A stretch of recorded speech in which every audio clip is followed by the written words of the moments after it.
Müslümanız. Allah'a ve ahiret gününe inanan insanlarız. Bu dünya hayatının her şey olduğuna inanmıyoruz. Bu dünya hayatın sona erdiğinde yok olup gideceğimize inanmıyoruz. Bu hayattan sonra bir hayatın varlığına inanıyoruz. Ve asıl hayatın öte tarafta olduğuna inanıyoruz. Burası imtihan meydanıdır.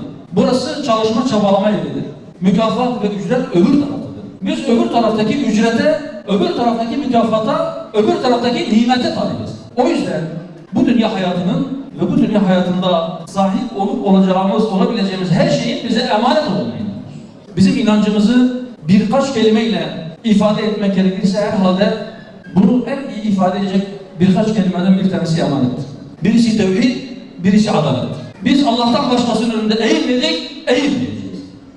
Biz Allah'ın mutlak emri olan adaleti gerçekleştirmek için gerekli şartları oluşturmak uğruna elimizde gelen bütün çabayı ortaya koyacağız ve bizim aleyhimizeymiş gibi görüldüğünde bile adaletten milim ayrılmıyor.